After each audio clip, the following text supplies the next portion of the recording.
Hello, welcome back, Steve's Retirement Corner. Traditional or Roth IRA? What should I do? I was thinking about this after I made that last video. I don't think I've ever even said anything about a Roth IRA before, so I figured I would. For me, it's simple, man. I'm gonna roll that daggone 401 into a traditional IRA. I could roll it all into a Roth, but the tax bite is just it's too massive. So I'm not going to. I'm using that 401 to live off of in retirement. You know, sure, by paying it all the taxes at once, I ain't gonna have to worry with it again. I'm gonna work off of what I got. But you know, it takes a big bite. And I'd rather have that big bite go out a piece at a time instead of one in a lump sum. It's just the way I feel, you know. And the way I handle that daggone excess distribution is that at the end of it goes. Our distribution comes once a year. It goes into the a money market. And from there, every month, three grand gets pushed into my checking account, and that's what we live off of. Anything that's left over in that money market at the end of the year either goes to a cash account, like a savings or CD or what have you, or it goes to my brokerage account. So I mean, it acts the same as a Roth, except we don't get the daggone tax benefits from it. You know, I'm free to take it anytime I want it. I can invest it in anything. You know, there's no RMDs required or any of that bull.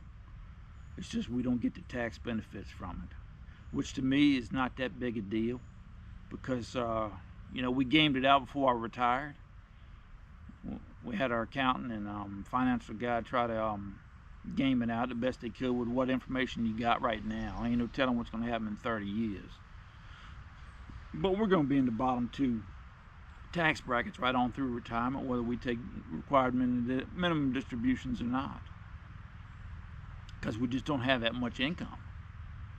You know, and the personal deductions covers a lot of our income. So, but I got to thinking, man, you know, we're a lot more fortunate than a lot of people, because we, you know, we have that extra IRA, and we have that brokerage account. I kind of use that as our reserve tank. You know, my 401 starts running out, within you know, I can always flip over to a full tank and run off of that one. Technically it shouldn't happen, you know, unless something out of this world happens, you know, something you just can't plan for, or some kind of accident, or one of us gets bad off sick or whatever. It's going to take a major event in order for us to have to switch over. Because I got enough of my 401 to carry me to Social Security, and I'll still have a little bit in that if I take out what I want and need, not if they get to pick what I get. So, you know, that's just going to be left there if we're fortunate not to have to use it. And so I reckon the kids get it, you know. So I think I'll take that traditional IRA and, you know, start converting it to a Roth, and maybe throw some of that 401 in there instead of putting it all in a brokerage or a savings account. You know, it's not much money, but you know, over the next 20 or 30 years, it could grow to quite a bit of sum. And you know, hopefully, the time the kids get their hands on it, you know, it might come in handy for them.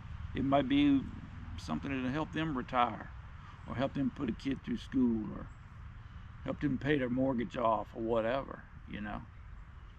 So, because before, when I first retired, I'd never thought about rolling into an Roth. So, but you know, I mean, we checked on it. I've always checked on it. Every couple of years, I'll check on it and think about it and everything. But I've decided, since I retired, that's probably the way we're gonna handle it, anyways. So I don't know, man. That's my thoughts on it. You know, we are fine either way. But looking at the future, and if we don't need it and the kids get it, it might be a little bit bigger help to them if I do put it in a Roth. So I don't know, just my thoughts. You know, retirement ain't a straight line proposition, man.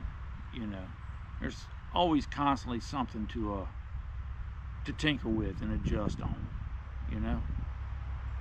And you know, the way I look at it, man, is if you take all that drive you had when you were working to succeed and improve and advance, if you take that and apply it to retirement